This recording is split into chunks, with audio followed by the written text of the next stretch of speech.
Hello guys, how are you? This is Riya Malhotra. Welcome to my YouTube channel. Last video जो मैंने अपना upload किया था अभी 2-3 दिन पहले, तो मैंने उसमें porn addiction is actually addiction और व्हाट, इसके बारे में मैंने डिस्कस किया था। बहुत अच्छे व्यूज़ आए मुझे और काफ़ी लोगों ने अप्रिशिएट किया इस वीडियो को। लेकिन इसी के साथ मुझे कुछ क्वेरीज भी आई हैं लोगों की, जो काफ़ी लोग हैं जिन्होंने मुझसे बोला है कि मैम, आपने अनमैरिड लोगों के बारे में तो चलो बता दिया और स्टूडेंट्स वगैरह के बारे में आपने बता दिया, लेकिन जो मैरिड कपल हैं जिन्हें एक्चुअल में देखा जाए तो फ़ोन की ज़रूरत भी नहीं है, लेकिन फिर भी वो फ़ोन वीडियोस देखते हैं, तो उनका हमें थोड़ा सा कुछ बताइए कि व्हाट इज़ अ सॉल्यूशन। मतलब उनका उनके बारे में आप बताइए। वो भी तो सफ़र कर ही रहे हैं इन चीज़ों को, और मैरिड होने के बावजूद, हस्बैंड वाइफ होने के बावजूद, मतलब पार्टनर है उनके पास, फिर भी वो एडिक्टेड हो जाते हैं पॉर्न वीडियोस के। तो एक तरह से देखा जाए तो कोई दिक्कत नहीं है। मैंने ऑलरेडी बोला है कि पॉर्न वीडियोस देखने में या मास्टरबेशन करने में कोई ऐसे कोई दिक्कत या परेशानी नहीं है, मैं ऑलरेडी बोल चुकी हूँ। लेकिन फिर भी अगर ये लोग जो जिन्होंने मुझे बोला है कि आप प्लीज़ थोड़ा डिटेल में बताइए व्हाट इज़ अ सोल्यूशन, तो इसके लिए डिटेल आज इसके बारे में कि जो मैरिड कपल्स होते हैं उनके साथ ऐसी क्या दिक्कत हो जाती है जो वो पॉर्न एडिक्टेड हो जाते हैं। तो इसके बारे में मैंने वीडियो बना रही हूँ, तो प्लीज़ मेरे हर एक पॉइंट को ज़रा गौर से सुनिएगा, क्योंकि देखा जाए तो हर मैरिड कपल के साथ आज ये दिक्कतें हो रही हैं और वो फेस कर रहे हैं। तो यहाँ पर किसी भी मैरिड कपल को ये जो प्रॉब्लम हो जाती है कि वो पॉर्न एडिक्टेड हो जाते हैं, इसको समझने के लिए, इस प्रॉब्लम को समझने के लिए सबसे पहले हमें उनके मेंटल स्टेज पे गौर करने की ज़रूरत है। उनकी मेंटल स्टेज को समझने की ज़रूरत है, और इसके लिए हमें थोड़ा सा पीछे जाने की ज़रूरत है। जो पॉर्न्स देखने का हर किसी का जो नज़रिया होता है वो हर एज में बदलता रहता है, उनकी चॉइस बदलती रहती है। आप इस एग्जांपल से समझिए कि 15 से 20 साल का जो एज का बच्चा होगा, कोई भी लेडी, लड़की हो या लड़का हो, कोई भी जो 15 से 20 साल का होगा, उसका पॉर्न को देखने का नज़रिया कुछ और होगा।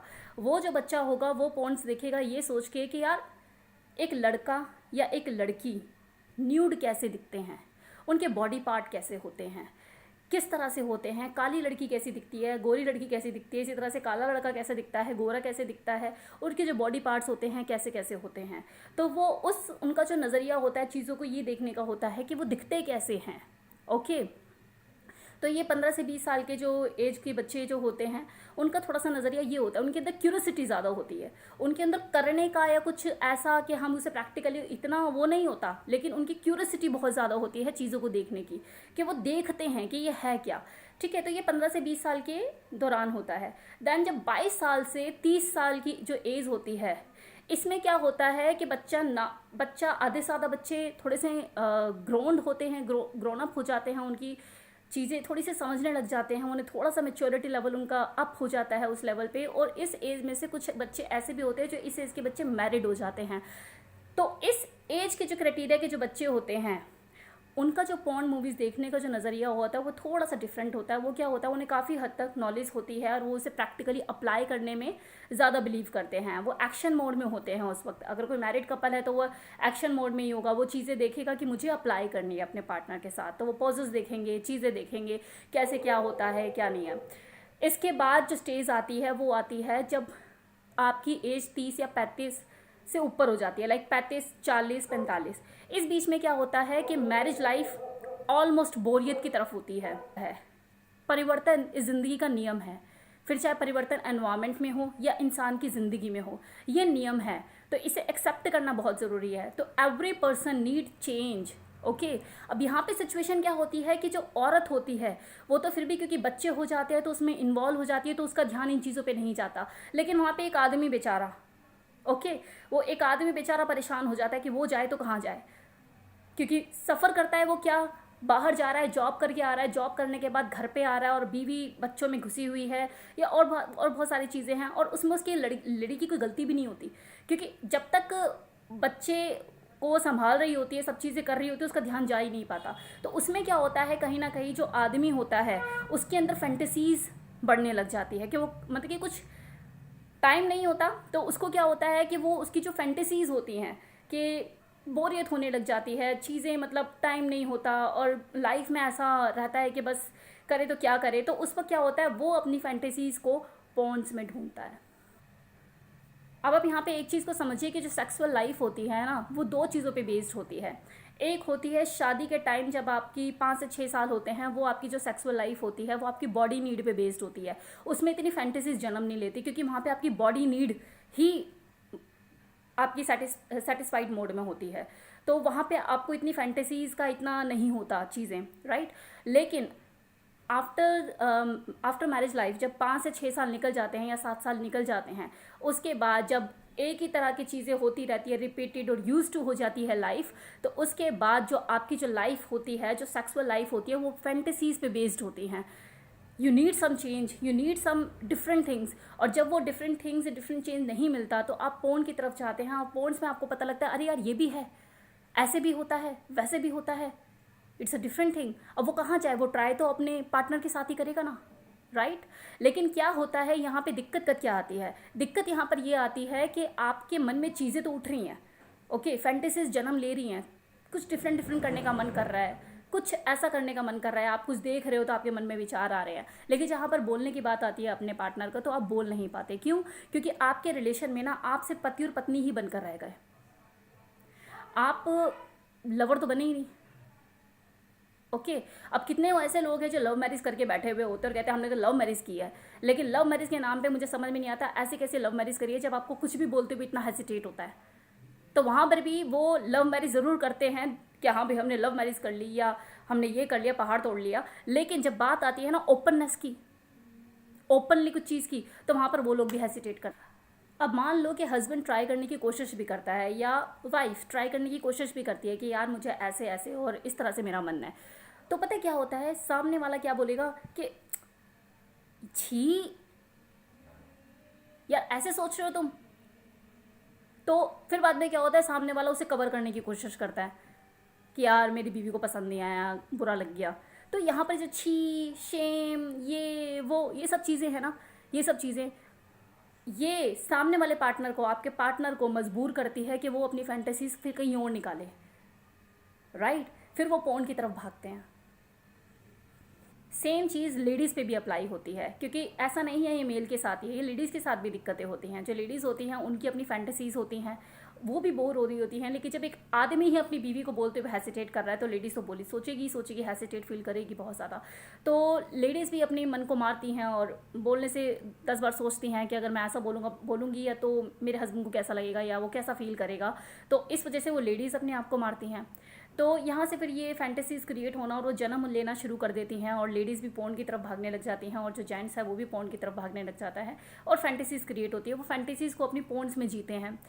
अब जैसे कि मैंने आपको बताया कि ये समझने वाली चीज़ है कि शादी के बाद के जो 5 से 6 साल का पीरियड होता है, शादी के टाइम पे आपको, जो जैसे शादी हुई आपकी, और 5 से 6 साल का जो पीरियड होता है, उसमें जो सेक्सुअल लाइफ होती है ना, वो आपकी बॉडी सेटिस्फेक्शन पे बहुत ज़्यादा डिपेंडेंट रहती है, आपकी बॉडी नीड पूरी होती है। लेकिन आफ्टर 5 और 6 ईयर्स के बाद जो आपकी सेक्सुअल लाइफ होती है ताउम्र, वो फैंटेसीज़ के ऊपर डिपेंड करती है, वो फैंटेसीज़ बेस्ड होती है, आपकी फैंटेसीज जन्म लेना शुरू करती हैं वहाँ से, because people need change, okay. और जब वो चेंज नहीं मिलता तो एक्स्ट्रा मार्शल अफेयर होते हैं, ये भी ध्यान रखिए। अगर आप अपने पार्टनर का ध्यान नहीं रखेंगे तो बेवफाई के लिए तैयार रहिए। सॉल्यूशन है, अपने पार्टनर से खुलकर पूछिए अपने पार्टनर से, क्योंकि ये गारंटेड है फैंटेसीज होती हैं, हर इंसान की होती हैं, लेकिन अलग अलग होती हैं, ओके, अलग अलग होती हैं। तो आप अपने पार्टनर से खुल के पूछिए, दाल चावल खाते खाते बोर नहीं हुई क्या, या चिकन, एक ही तरह का बटर चिकन ही खाते रहे, कभी कढ़ाई चिकन भी खा ले। तो क्या होता है, उनसे आप पूछिए फाइनली कि बहुत खेल खाल लिए, 6-7 साल बहुत खेल खाल लिए, अब चल मुझे बता कि तेरी फैंटेसीज क्या हैं, what do you want actually, क्या तेरे को अच्छा लगता है। आपका पार्टनर आपको किसी डिफरेंट रूप में देखना चाहता है, कुछ डिफरेंट चाहता है, आपको कुछ चेंजेस रूप में देखना चाहता है, कुछ अलग चाहता है। Ask from your partner, what do you want from me, किस तरह से आप मुझे देखना चाहते हैं, या वो क्या चाहता है। फैंटेसी, अब मैं फैंटेसी तो करे जा रही हूँ, काफ़ी लोगों को पता नहीं होगा फैंटेसी होता क्या है। लेवल होता है सेक्स का जहाँ पर आकर एक इंसान प्राण त्याग देता है, ये कह लो कि ख़त्म हो जाता है वो इंसान। लेकिन उस फैंटेसी को पहचानना बहुत ज़रूरी होता है। लोग कहते हैं कि भैया हमने ज़िंदगी भर सेक्स किया, उन्हें आज तक अपनी फैंटेसी के बारे में नहीं पता होता। बुढ़ापा हो जाता है, उन्हें पता ही नहीं होता उन्हें कि उनकी फैंटेसी क्या है।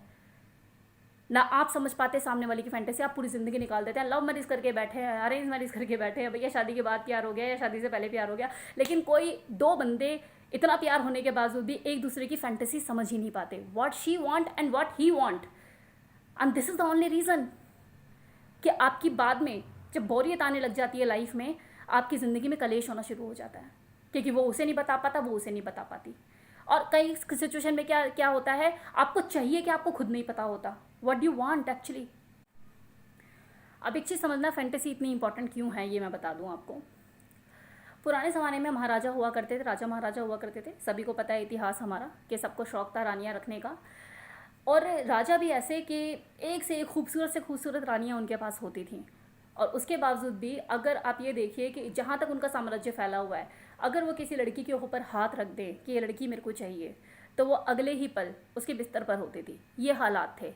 लेकिन इसके बावजूद भी उनके पास एक ऐसी कीप हुआ करती थी, जब महाराजा हुआ करते थे और मुगलों वगैरह का इतिहास हुआ करता था, पृथ्वीराज चौहान लाइक दैट।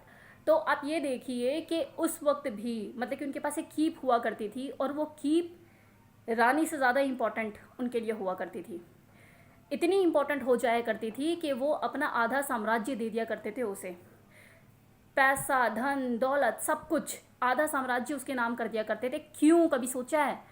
सिर्फ इसलिए कि वो जो 100 रानियाँ उसकी है, वो उसकी फैंटेसी को नहीं समझ पाती है ज़िंदगी भर, लेकिन वो एक जो कीप है वो उसकी फैंटेसी समझ जाती है कि मेरे राजा को एक्चुअल में मुझसे चाहिए क्या, what is the actual need of a person.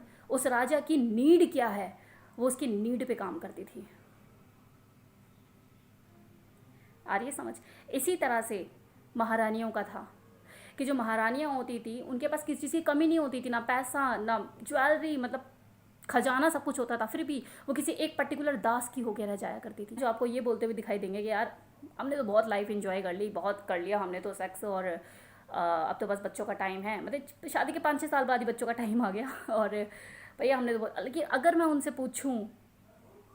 पूछूं कि how many kisses you tried with your partner, 4 या 5 किस के अलावा उनके पास छठी किस नहीं पता होगी उन्हें क्या होती है, जबकि there is a 36 type of किस ही 36 टाइप की हैं। आपने क्या क्या ट्राई किया, अपने लाइफ में किया क्या है आपने सिर्फ 2 बच्चे पैदा करने के अलावा और कुछ नहीं किया। I am telling you. तो यहाँ पर एक चीज़ समझने की है, कामसूत्र हमारे इंडिया में ही रचा गया। वर्ल्ड नोज के भारत का जो इतिहास है, जो भारत का जो सभ्यता है, वो सबसे पुरानी सभ्यता है। पूरे वर्ल्ड को सेक्स का पाठ पढ़ाने वाले हम इंडियंस हैं। कामसूत्र इंडिया में रचा गया था, ओके। लेकिन आज की डेट में सेक्स के ऊपर ओपनली बात करने में ही हम इंडियंस ही बगले झाँकते हैं, करें ना करें। Sex education is very important to have a good sexual life.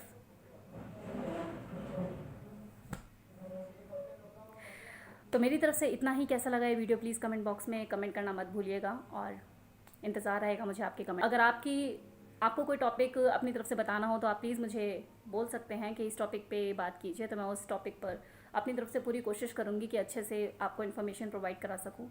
So please अगर ये आपको वीडियो अच्छा लगा हो तो इसे शेयर कीजिएगा, और कमेंट बॉक्स में कमेंट करना मत भूलिएगा अगर ये वीडियो आपको पसंद आया हो तो। So thank you so much.